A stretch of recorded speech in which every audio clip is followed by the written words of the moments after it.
नमस्ते दोस्तों, मैं हूं आपकी एस्ट्रो फ्रेंड मुदिता राज। तो चलिए आज हम लोग एक इंटरेस्टिंग टॉपिक को डिस्कस कर लेते हैं कि डिबिलिटेटेड प्लैनेट्स जो हैं क्या वो हमेशा ही हर बार ही जो है वो हमारा ख़राब ही करते हैं या ऐसा कुछ है। क्योंकि जनरली मैं देखती हूँ कि लोग जो हैं वो इतना ज़्यादा डर जाते हैं अपने चार्ट में डिबिलिटेटेड प्लैनेट्स को लेकर कि पता नहीं क्या होगा। जैसे आप देखिए कोई भी चार्ट जो है जब तक उसमें एक दो प्लैनेट डिबिलिटेटेड या एग्जॉल्टेड नहीं हो तब तक वो चार्ट एक ऑर्डिनरी चार्ट रहता है। लेकिन जब एक आध प्लैनेट जो है वो एग्जॉल्टेड हो, कोई प्लैनेट डिबिलिटेटेड हो, कोई अपनी मूल त्रिकोण राशि में हो, तो आप देखिए ऐसे लोगों की लाइफ जो है वो मिक्स्ड एंड मैच रहती है उनके जीवन में। आप कह सकते हैं कि पूरा वो अपनी ज़िंदगी को कम्प्लीटली जीते हैं। जबकि जिनकी कुंडली जो है वो बिल्कुल नॉर्मल, ना कोई प्लैनेट डिबिलिटेशन में है ना कोई एग्जॉल्टेशन में है, साधारण सी कुंडली है, तो उनका जीवन भी साधारण सा होता है।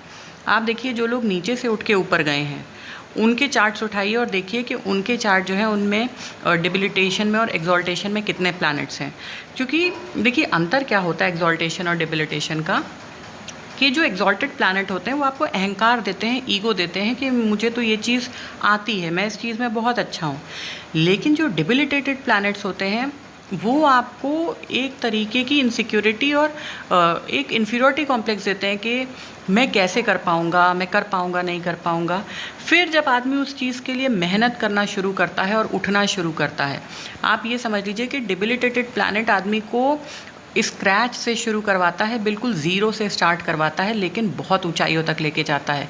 जबकि एग्जॉल्टेड प्लैनेट जो है वो आदमी को आप कह सकते हैं कि बहुत ऊंचाइयों तक ले जाने में केपेबल है। लेकिन मेजॉरिटी केसेस में क्या देखा गया है कि वो जो आदमी की पावर है वो कब अहंकार और ईगो में चेंज हो जाती है उसको खुद ही समझ में नहीं आता है।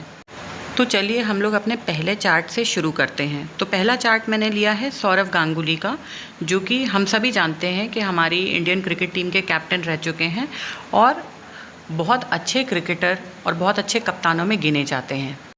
इनकी कुंडली को आप ध्यान से देखिए। इनके लग्न लॉर्ड जो हैं वो मंगल बने और वो नीच के होके बैठ गए चौथे घर में। मंगल इनके लग्न लॉर्ड होने के अलावा खेल कूद और स्पोर्ट्स के भी कारक हैं। तो आप सोच के देखिए कि जो इनका वर्क फील्ड रहा, ये क्रिकेटर रहे, अपने जीवन भर इन्होंने स्पोर्ट्स को दिया, लेकिन इनका मंगल जो है वो नीच का है और छठे घर के स्वामी के साथ है, माने बुध के साथ है। तो आप देखिए छठा घर किसका होता है, कंपटीशन का होता है। लेकिन अब आप अगर इसको चंद्रमा को आप देखेंगे तो चंद्रमा इनके उच्च के बैठे हैं दूसरे घर में। शुक्र जो हैं वो स्वग्रही हैं और वहाँ पे शनि जो हैं वो जाके बैठे हैं, तो शनि भी मजबूत हो गए क्योंकि शुक्र का सानिध्य उनको मिल गया। अब आप देखिए कि शनि की तीसरी दृष्टि किस पे आ रही है, मंगल के ऊपर आ रही है। मंगल के ऊपर शनि की तीसरी दृष्टि जो है वो बहुत कार्मिक है। देखिए इन्होंने बहुत मेहनत करी, हम सब जानते हैं पहले ये फुटबॉल खेला करते थे, लेकिन उसके बाद क्या हुआ कि अचानक से फुटबॉल इन्होंने छोड़ के और क्रिकेट खेलना प्रारंभ कर दिया। वो किस वजह से हुआ, वो हुआ केतु की वजह से। केतु ने जो ब्रेक था वो ब्रेक लगाया और फिर वहाँ से रास्ता जो है वो इनका डाइवर्ट हो गया। अब आप देखिए जुपिटर इनके कितने बली हैं और भाग्य भाव में बैठे हैं, भाग्य भाव के स्वामी होंगे। और किसको देख रहे हैं, सूर्य को देख रहे हैं। सूर्य इनके तीसरे घर में है, माने पराक्रम के घर में है। मतलब इन्होंने कितने एफर्ट्स जो हैं वो किए हैं वो सब जानते हैं। भाई कोई भी खिलाड़ी जो है वो कितनी मेहनत करता है तब किसी पॉपुलैरिटी तक या किसी अच्छे पोजीशन तक पहुंचता है। अब आप देखिए राहु इनका कितना बली है और 10वें घर में बैठा है। और ये कहा भी जाता है कि राहु 10 में तो दुनिया बस में, और ये गलत नहीं है ये बात। आप देखिए कि एक अकेला मंगल कमज़ोर था, बाकी जितने भी ग्रह हैं उन्होंने इनकी पत्री को एक एक्स्ट्रा ऑर्डिनरी चार्ट बना दिया। तो चलिए इसी तरीके से अब हम लोग दूसरी कुंडली को देख लेते हैं। ये कुंडली जो है ये एक फिल्म स्टार की है, उसको सभी लोग जानते हैं, शाहरुख खान। तो अब आप इनका चार्ट देखिए। इनके चार्ट में आप देखिए सूर्य जो है वो डिबिलिटेशन में है तीसरे घर में। सूर्य जो है वो फेम का कारक है। तो आप बताइए कि इनका फेम किस लेवल का है, इंटरनेशनल लेवल का फेम है इनके पास। तो वो कैसे हुआ कि भाई सूर्य जो है जो फेम का कारक है वो नीच का होके बैठा है और वो लग्न लॉर्ड भी है, लेकिन फिर भी जो है इनको इतनी ख्याति मिली और अभी भी ये जो है सिनेमा से जुड़े हुए हैं और काम कर रहे हैं। अब आप देखिए इनके चार्ट को उठाकर कि इनका चार्ट जो है उसमें भी राहु जो है वो 10वें घर में है, बहुत बली होके बैठे हैं। यहाँ आप देखिए मंगल जो हैं वो इनके भाग्येश हैं, भाग्य के स्वामी हैं, माने 9वें घर के स्वामी हैं, और वो चौथे घर में स्व राशि में आकर बैठे हैं और पंच महापुरुष योग में हैं। अब आप देखिए कि शुक्र जो हैं वो 5वें घर में बैठे हैं। 5वां घर किस चीज़ का है? 5वां घर है हमारा सिनेमा, टीवी, थिएटर्स। तो शुक्र जो है वो कारक हैं इन सब चीज़ों के, और शुक्र जो है वो वहाँ आकर बैठे हैं। और जो पंचमेश है, पंचमेश बृहस्पति जो हैं वो अपनी 7वीं दृष्टि से शुक्र को देख रहे हैं, अपने पंचम स्थान को देख रहे हैं। तो आप देखिए 5वां घर कितना बली हो गया इनका। अब आप ऐसे भी देखिए कि इनका शनि जो है, शनि के त्रिकोण में बृहस्पति और सूर्य हैं, माने सूर्य को बल देने के लिए यहाँ पे बृहस्पति जो हैं वो भी काम कर रहे हैं, और शनि जो है ये भी पंच महापुरुष योग में है। शश नाम का जो पंच महापुरुष योग बनाते हैं शनि, उस योग में है। तो आप देखिए दोनों मजबूत प्लैनेट जो हैं वो सूर्य को बल देने का काम कर रहे हैं। सूर्य आगे बढ़ रहे हैं तो भी उनको बल मिल रहा है। क्यों बल मिल रहा है? इसलिए बल मिल रहा है क्योंकि वहाँ पे जो है वो आपके मंगल जो हैं वो भाग्य के स्वामी होकर बैठे हुए हैं। तो सूर्य जब आगे बढ़ेंगे तो वो मंगल से मिलेंगे। अब देखिए मंगल जो है भाग्य के स्वामी होके किसके साथ बैठे हैं? बुध के साथ बैठे हैं, और बुध यहाँ पे जो है इनके धन भाव के और लाभ भाव के स्वामी हैं, माने दूसरे और 11वें घर के। तो ये अपने आप में एक तरीके का बहुत अच्छा धन योग हो गया। चौथा घर क्या है? Land, assets, luxuries. तो इनके पास अच्छी खासी असेट और अच्छी खासी प्रॉपर्टी है। यही चीज़ अगर आप इनके में देखेंगे, सौरभ गांगुली जो हैं कैप्टन जो रहे हैं, आप इन दोनों के 4th हाउस को उठा के देखिए, mercury Mars Ketu, mercury Mars Ketu. तो मरकरी क्या है? हमारी स्पीच है, मंगल क्या है? एग्रेशन है, और केतु क्या है? वो चीज़ों को बहुत शॉर्ट वे में और प्रिसाइज वे में बोलने का कारक है, मतलब कम से कम में।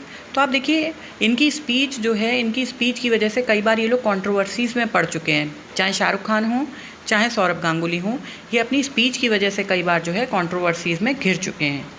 तो चलिए हम लोग लास्ट चार्ट जो है वो डिस्कस कर लेते हैं। ये है ऐश्वर्या राय, जो कि एक फिल्म एक्ट्रेस हैं और अभी भी जो है ये काम कर रही हैं सिनेमाज़ में। और आप जो है देखिए कि ये बहुत कम एज पे जो है वो मिस वर्ल्ड भी रह चुकी हैं, शायद 17 साल या 19 साल की उम्र में, मुझे इतना ध्यान नहीं है। बट ये इतना बड़ा जो है ब्यूटी जो कॉन्टेस्ट था उसमें इन्होंने पार्टिसिपेट किया, और मतलब इतना बड़ा जो है इनको फेम मिला पूरा वर्ल्ड वाइड। अब आप देखिए कि इनके चार्ट में आप लग्न में बैठे हुए सूर्य को देख लीजिए, वो भी नीच के हैं।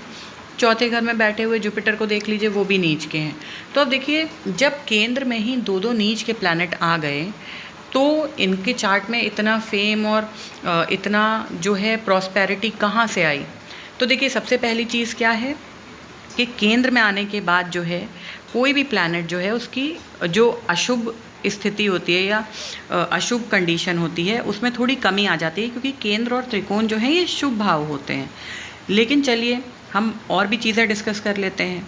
अब देखिए यहाँ पे मंगल जो है इनके वो 7वें स्थान में है और बहुत बली हैं, पंच महापुरुष योग में बैठे हैं।